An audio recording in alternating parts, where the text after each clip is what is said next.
السلام علیکم. آج ہم بات کر رہے ہیں اسپائن کی سرجری سے ریلیٹڈ. ایسے لوگ جن کو کمر کی یا گردن کی سرجری کی ضرورت ہو اور اس کے حوالے سے جو غلط فہمی ہے اس کو دور کرنے کی ضرورت ہے. سب سے پہلے تو یاد رکھیے جس کی بھی کمر میں درد ہے یا شیاٹکا ہے یا ڈسک کا پرابلم ہے ان سب کو سرجری کی ضرورت نہیں ہے. میں نے آپ کو بتایا 100 میں سے 70% لوگ ایسے ہیں جو کہ احتیاط سے، ورزش سے، فزیو سے بہتر ہو سکتے ہیں.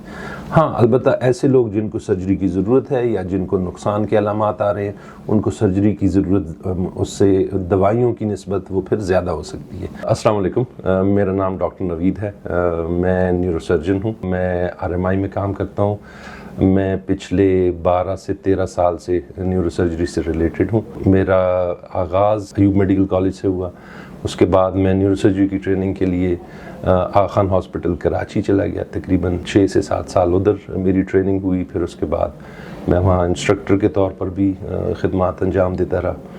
اور پچھلے 5 سے 6 سال سے I am at RMI hospital Peshawar میں واپس اپنے لوگوں کے پاس ان کی خدمت کے لیے. اکثر لوگ، میں جب سے یہاں پر خاص طور پہ پشاور میں پریکٹس کر رہا ہوں، میں نے جب سے اس علاقے میں کام شروع کیا ہے، یہ کویسچن بہت سننے کو ملتا ہے کہ جی سرجری کی وجہ سے تو لوگ فالج ہو جاتے ہیں، سرجری کے بعد میں چل پھر نہیں پاؤں گا، سرجری کے بعد میں بالکل بستر پہ پڑا رہوں گا، 6 مہینے 8 مہینے بستر کا مجھے مشورہ دیا گیا ہے. یہ یاد رکھیے عموماً اسپائن کی سرجری اب آہستہ آہستہ وقت کے ساتھ بہت ایڈوانس ہو گئی ہے. ایک تو یاد رکھیے اگر سمپل ڈسک ڈیزیزز ہیں یا پھر شیاٹکا ہے، اسٹینوسز ہے، تو اس کی سرجری کا جو طریقہ کار ہے وہ بہت چینج ہو گیا ہے.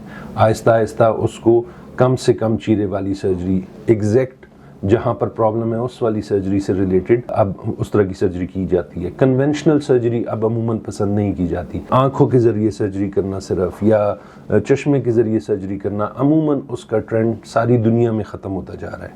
ساری دنیا میں اگر آپ آج کل دیکھیں گے تو دنیا میں gold standard for spinal surgery is microscopic surgery یا پھر منیمل انویزیو. اب ایک اندر آپشن ساتھ ساتھ آتا جا رہا ہے. لیکن ظاہری بات ہے اگر گولڈ سٹینڈرڈ کی بات کریں گے تو اسٹل از مائکروسکوپک سرجری. اس سے مراد کیا ہے کہ خود بین کے ذریعے سرجری کی جاتی ہے. اس کا مقصد کیا ہے؟ کیوں اس طرف دنیا گئی ہے؟ ساری یورپ، امریکہ، جتنے بھی ایڈوانس ملک ہیں اس میں مائکروسکوپک سرجری کو کیوں پریفر کیا جاتا ہے؟ اس کی وجہ یہ ہے کہ کسی قسم کا بھی نقصان ہونے کا خطرہ، نرو ڈیمیج ہونے کا خطرہ، فالج ہونے کا خطرہ وہ اب نیگلیجبل ہو گیا ہے. ساری دنیا میں اس پر بہت